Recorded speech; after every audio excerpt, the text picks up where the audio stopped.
Sebab tu dia kena belajar dengan guru, dan guru ini melihat kepada gurunya dan pelajari daripada gurunya. Kalau tidak macam mana? Jadi macam tadilah keadaan.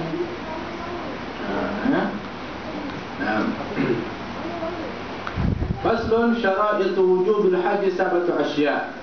Yang ini adalah memperkatakan tentang syarat wajib haji. Ada 7 perkara, iaitu siapa yang wajib haji.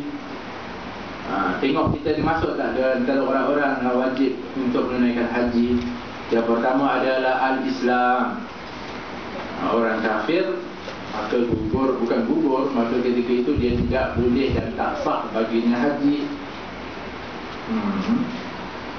Wal bulugh, dan yang baligh, maka dia ni wajib. Tapi kalau orang yang tak baligh pergi, budak-budak kecil pergi, boleh tak tunai haji? Boleh. Tapi dia ni tidak wajib bagi dia. Kalau dia sekiranya dia dah buat haji tu, lepas tak dia punya apa, rukunnya, hajinya yang wajib bagi dia? Tak. Kalau nanti dia sudah sampai balik, dia kena buat lagi. Wal aqlu, dan orang yang berakal, yang bertentangan dengannya, gila dan sebagainya, maka hilang akal, maka tak wajib bagi dia untuk kena haji. Sebab tu kalau boleh tu haji ni, kalau boleh tu 50 ke bawah, dan 60-70 kadang-kadang ada yang lupa dah.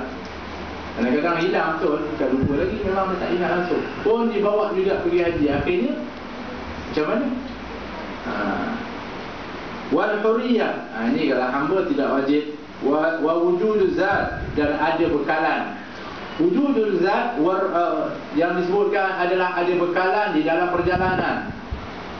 Kalau dia pergi, kata tak apalah, pergi tawakal Allah, tak ada apa pun, tak wajib bagi orang itu untuk pergi ke haji. Islam ini bukannya agama yang menyusahkan, tidak.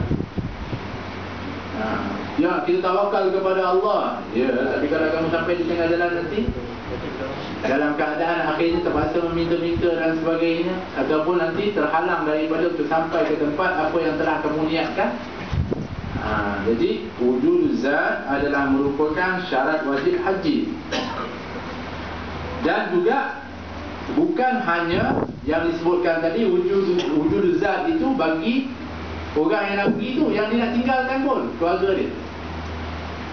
Dia nak pergi ni, tinggalkan keluarga dia. Keluarga dia pun perlu ada bekalan, mencukupi dalam tempoh waktu dia berada di sana sampai dia balik. Kalau tak ada, tak wajiblah bagi dia untuk pergi haji. Iaitu bagaimana man istata'a ilaihi sabila, iaitu bagi orang yang mampu untuk mengadakan perjalanan, bukan hanya untuk dirinya, dan tapi juga apa yang ditanggungjawabkan di bawahnya. Maka dia mesti sediakan nafkah yang cukup, keperluan yang cukup bagi orang yang ditinggalkan. Kalau macam tu, ustaz, saya tak ada, tak cukup, saya cukup untuk pergi je, tinggal tak wajib bagi kamu untuk haji. Itu maksudnya. Warrahilah, begitu juga mesti ada kenderaan yang mana yang membolehkan dia, memudahkan dia untuk pergi ke Mekah untuk menunaikan haji. Sama ada dengan dia beli ataupun dia menyewa, tak kira lah, tapi dia mampu untuk adanya kenderaan untuk pergi ke sana. Tapi kalau tak ada, maka tak wajib bagi dia untuk pergi. Seperti dulu contohnya, daripada Malaysia nak pergi sana, memang tak mampu lah. Kalau tak ada kapal, tak ada kapal terbang, tak ada, maka tak wajib bagi orang yang berada di sini untuk pergi haji. Tapi dah ada kapal, wajiblah pula, tapi dengan syarat ada bekalan cukup. Kalau dulu berapa bulan? 6 bulan pergi dan balik, 6 bulan misalnya, maka 6 bulan lah bekalan yang mesti ada bagi orang yang tinggalkan, dan bekalan untuk dia di dalam perjalanan.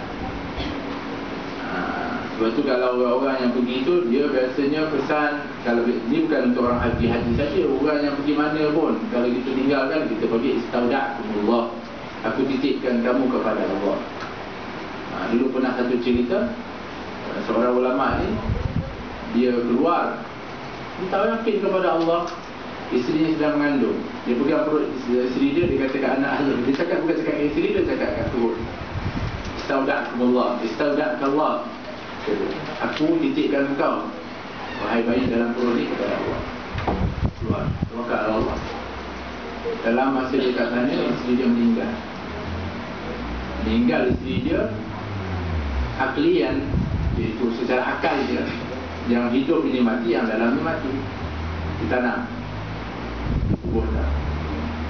Ternyata rupanya anak tu sebab dititipkan kepada Allah hidup, sehingga lahir ketika itu daripada ibu, dan dia keluar daripada itu. Dengan sebab apa? Dengan sebab tadi ucapan dari kita sudah dititipkan kau kepada Allah Subhanahu Wa Taala. Jaga oleh Allah.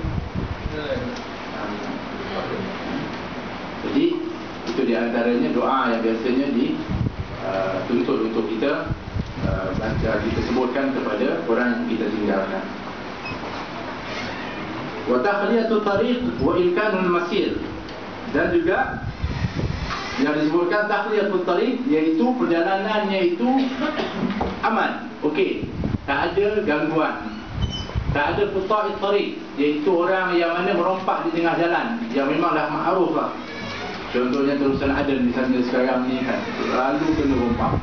Kalau sampai keadaan begitu memang kritikal, maka tak wajib bagi orang itu kalau terpaksa melalui jalan seperti itu. Dan juga ataupun ada binatang buas misalnya.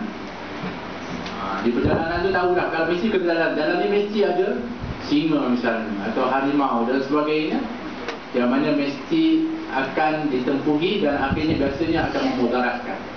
Maka tak wajib bagi dia untuk menunaikan haji.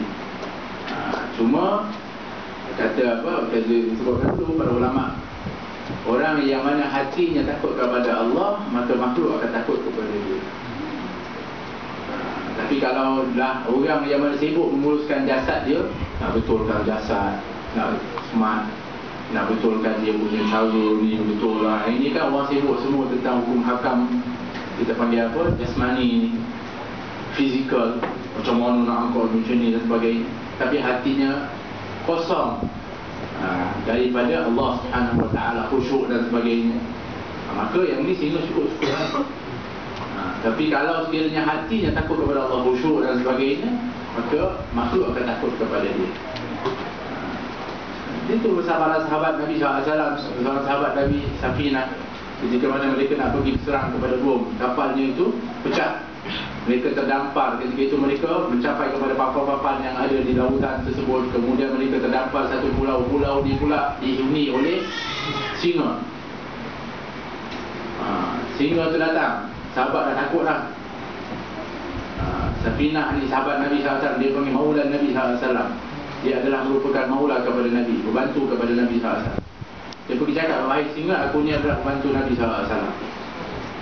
Aku ini naik kapal untuk menuju ke Rom, tapi ternyata kapal aku pecah. Kemudian kami pun bergayut di papan-papan, sehingga kami pula hanyut sampai ke tempatmu ini. Cerita satu-satu kepada singa. Faham? Tapi singa tu faham. Wahai singa, boleh tak kau tunjukkan aku jalan bagaimana untuk pergi ke Rom? Singa itu disebutkan riwayat itu, ya, mengeluarkan bunyi dan juga menggerak-gerakkan kepala. Kemudian mereka dipimpin oleh singa itu untuk sampai keluar dari tempat tersebut. Ini orang yang hatinya itu benar-benar takluk kepada Allah dan takut kepada Allah. Singa-singa pun tolong, jadi penolong pula. Kita jangan buatlah. Jangan borak dengan singa. Jadi pastikan jalan itu aman, dan juga jalan itu sesuai, yang mana dianya tidak rasa banyak. Jalan itu mesti jalan yang aman. Seperti juga dengan ada quta'ut tariq. Quta'ut tariq ni orang-orang yang merompak di tengah jalan. Di antara orang yang merompak di tengah jalan dulu yang masyhur adalah Al-Fudail bin Iyad. Jadi kita dah baca dalam riwayat Syarah Ainiyah dulu. Kerja dia merompak di tengah jalan. Sampai satu ketika dia nak panjat dinding untuk nak pergi masuk, untuk nak buat benda-benda yang tak baik dengan seorang perdamah di sebuah rumah. Dia dengar ketika itu ayat Al-Quran yang mengatakan, sampai bilakah kamu akan bersunuk-sunuk dengan keadaan seperti ini, sehingga akan datangkan azab oleh Allah SWT. Dia kata, sekarang ini aku tak buat lagi. dan bertobat kepada Allah SWT. Dia duduk, dia bawa peruntuhan bangunan. Dia duduk dalam tu, bukan duduk situ. Dia masuk ke dalam tempat runtuhan bangunan. Dia ternyata ada orang yang menyorok dalam tu. Tak nak lalu ke laluan. Dia kata kalau kita nak lalu sekarang ke belum lagi. Fudail dia lihat tu ada tu, nanti dia akan mempak kepada kita. Aku tak berani sungguh lah kalau Fudail dia memang dahsyat orang dia. Dia kata, ya Allah, orang sekarang ni dengan sebab aku lebih takut kepada aku daripada takut kepada Allah. Makin nangis dia takut. Dia pergi pula kepada orang tu, tak apa, aku pimpin kau untuk selamat jalan. Sampai selesai dia hantar kepada orang tu. Orang tu kata, siapa kat aku tu dia niat, ya Allah. Ketika itu dia telah pun 180 darjah. Ketika itu dia berpusing.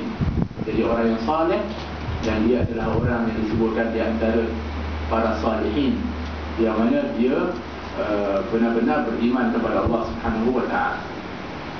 Dan seterusnya adalah wa imkanul masir, dan juga yang disebutkan tadi ini adalah dan juga boleh untuk dia mengadakan perjalanan. Boleh untuk melaksanakan perjalanan, ataupun ada bekalan, dia memang mampu untuk buat perjalanan yang disebutkan istita'ah tadi.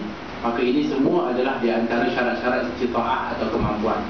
Jadi kalau orang yang mana ada daripada ciri-ciri yang dia sebutkan tadi, maka wajiblah bagi dia untuk menunaikan haji.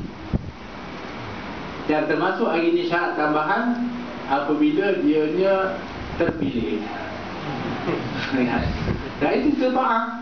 Kita dah mampu, harta ada, duit ada, dah untuk bekal ada, jalan pun aman, dia punya, tapi tak terpilih, tak keluar nama kita, tak masuk dalam kota lagi. Maka itu juga dimasukkan dengan istita'ah. Kita tak ada, kita ghair mustati', kita tak mampu lagi. Tak, kita kena pergi juga kaki, ikut jalan belakang ke benda. Yang ni tak aman maknanya. Maka tak aman itu termasuklah tak wajib bagi dia pergi. Maknanya kalau dia pergi juga tak boleh masuk misalnya, dan sebagainya, maka dia tak gugur kewajipan dia yang dimasukkan. Tetapi niat tadi mesti ada. Ada orang sampai niat pun tak ada nak pergi. Kata Nabi SAW, orang yang tak ada niat untuk pergi haji, dia buat ciri dia, kalau dia mampu tak pergi haji, dia buat ciri dia mati dalam keadaan yang pergi. Sehingga disebutkan oleh para ulama dulu, ketika mana mereka nak nikahkan kepada anak-anak dia, bersuruh orang semua jadi saksi. Kita kadang-kadang 2 orang jadi saksi kan. Tak, semua yang hadir itu masih jadi saksi. Sebab kalau orang yang hadir itu belum haji misalnya, dan dia mampu, dan dia tak mampu, ini ala tarakhi atau ala al-fawr. Ada pendapat mengatakan ala tarakhi, iaitu boleh tangguh. Selagi dia tak mati, dia boleh. Dia dah mampu tapi dia tak nak pergi, tak apa. Tapi ingat, kalau mati saja, sedang dia mampu tadi, maknanya dia tak melaksanakan rukun Islam. Maka dibagi dia mati dalam Yahudi atau Nasrani. Tapi selagi dia tak mati, maka tak gugur kewajipan, tapi dia tak dosa. Itu maksud dia. Yang dibimbangi orang yang mana mereka ada menjadi saksi tadi, kalau dia mati dalam keadaan seperti itu, macam mana saksi? Jadi dibantu oleh orang yang hadir itu. Sebab tu orang yang akad ini, kita boleh kena pergi yang ramai pergi. Kita kadang akad tak nak pergi, pergi nak makan. Akad belum pergi. Dan kita pula saksi kepada perkara yang baik. Akad ini adalah perkara yang baik, yang dicintai oleh Allah dan dicintai oleh baginda Rasulullah. Kata Nabi, an-nikah sunnati, wa man lam ya'mal bi sunnati fa laysa minni. Siapa yang tak beramal dengan sunnahku bukan daripada golonganku. Imam tu senyum pula. InsyaAllah, gerib insyaAllah dekat kahwin. Jadi yang mampu kahwin, dia kahwin. Jadi sebutnya, maksudnya kita kena faham bahawa ini tuntutan yang kita kena buat. Jadi kalau sudah ada kemampuan untuk berjalan, mengadakan perjalanan dan mampu untuk nak menunaikan haji, maka wajib bagi dia. Dan kalau dia tak mampu pun, dia kena ada niat. Niat sungguh-sungguh nak pergi. Maka kalau dia meninggal pun, maka lepas tanggungjawab dia, kerana kesungguhan yang dia ada, niat yang dia ada tadi diketahui oleh Allah Subhanahu Wa Taala, Cuma tinggal lagi untuk ahli waris untuk buat bandal kepada dia setelah itu. Tapi bagi dia sudah lepas tanggungjawab dia. Apabila sudah tidak mampu lagi, sehinggalah di akhir umur dia, itu sudah lepas tanggungjawab dia. Yang itu dimaksudkan. Jadi yang kita sebutkan tadi, 7 daripada perkara ini, yang mana ianya kalau kita ada, maka kita wajib untuk menunaikan haji. Kalau salah satu daripadanya itu tak lengkap, maka taklah wajib bagi dia, gugurlah kewajiban dia yang disebutkan untuk menunaikan haji. InsyaAllah lepas ni kita akan pergi kepada rukun-rukun haji dan sebagainya untuk kita mengetahui secara umum, kita kata, supaya kita kata itu memberikan roh keinginan yang kuat untuk kita nak pergi menunaikan haji. InsyaAllah kalau tak mampu pergi umrah dulu, kemudian nanti insyaAllah kalau ada diizinkan oleh Allah Subhanahu Wa Taala, kita dapat untuk menunaikan haji insyaAllah.